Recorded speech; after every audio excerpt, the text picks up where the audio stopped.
Halo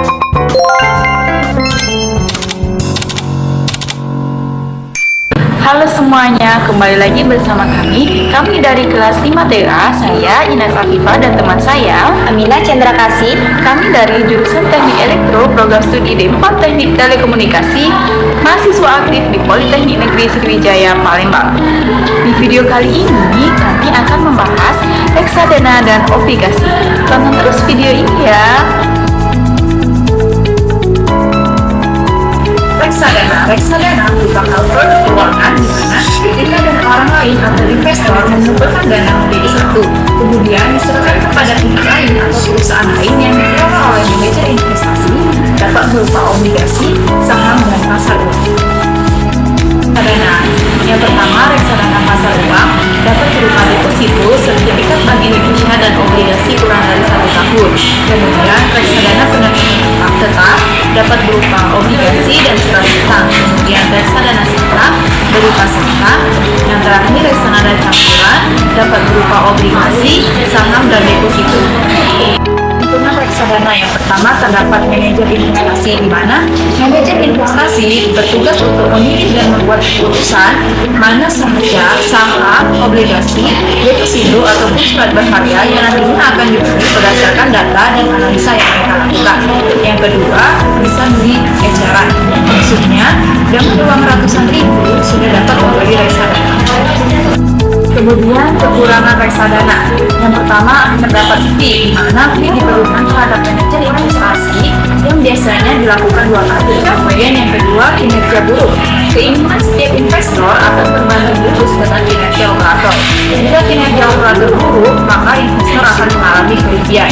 Kemudian yang ketiga ada NAB transaksi, di mana NAB akan settle pada malam hari. Kemudian resiko reksadana, di mana terdapat penurunan nilai, likuiditas, uang prestasi, dan ekonomi politik.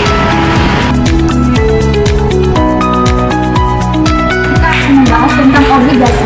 Berdasarkan definisinya, obligasi merupakan surat pernyataan utang atau bentuk pernyataan atas utang. Artinya, penerbit obligasi ini berutang kepada pemegang obligasi.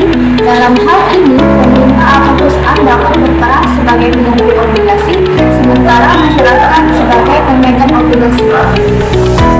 Kemudian, sebagai sebuah surat utang, obligasi memuat berbagai informasi penting seperti jatuh tempo pembayaran utang, waktu yang tertara menunjukkan kapan uang investor atau nilai pinjaman utang akan dikembalikan secara utuh.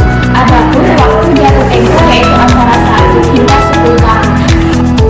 Selanjutnya, jenis obligasi berdasarkan upah terdiri dari 3. Yang pertama, tanpa kupon, yang dimana obligasi ini tidak akan memberikan kupon secara berkala sebagai bukti keuntungan dari investasi. Yang kedua, kupon tetap, yang dimana obligasi kupon tetap ini memiliki angka yang terdapat sebelum masa penawaran perdana saat obligasi ini diterbitkan. Yang ketiga, kupon variabel, yang dimana bunga yang ditetapkan nantinya akan berubah sewaktu-waktu yang akan disetujui di waktu tertentu yang dipengaruhi oleh acuan dari suku bunga perbankan. Jenis obligasi berdasarkan penerbit terdiri dari 3 juga. Yang pertama, obligasi korporasi, yang dimana obligasi ini diterbitkan oleh perusahaan, baik perusahaan BUMN ataupun swasta. Yang kedua, obligasi pemerintah, yang dimana obligasi ini diterbitkan oleh pemerintah, salah satu contohnya yaitu Polri. Yang ketiga, obligasi retail, yang dimana obligasi retail ini biasanya diterbitkan oleh pemerintah dan dijual kepada individu melalui agen penjual obligasi yang ditunjuk langsung oleh pemerintah.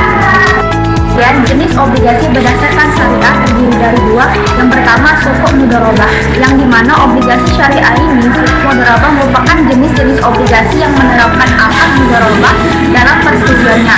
Akad mudharabah adalah bentuk kerjasama antara investor dan penerbit obligasi, di mana investor memberikan modal penuh untuk pihak penerbit obligasi kelola demi meningkatkan pendapatan atas investasi tersebut. Yang kedua, ada suku ijarah, yang dimana obligasi syariah suku ijarah ini menggunakan akad ijarah yang berarti akad sewa. Investor akan mendapatkan keuntungan berdasarkan ijarah yang bisa disepakati pada awal penerbit obligasi. Selanjutnya, kelebihan obligasi. Yang pertama, dijamin oleh undang-undang.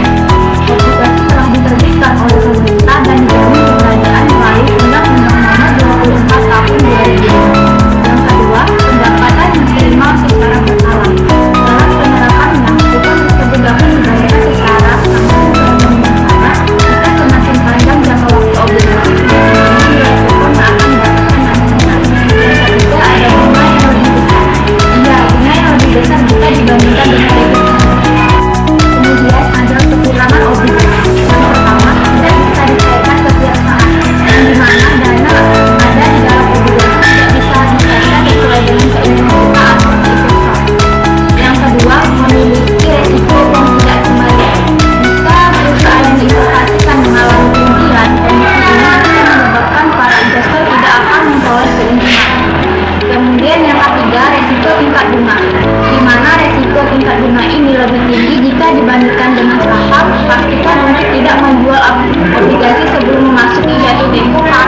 ini timbul kemungkinan tidak diterbitnya suatu obligasi diperdagangkan atau tidak mudahnya menjual suatu obligasi di pasar sekunder.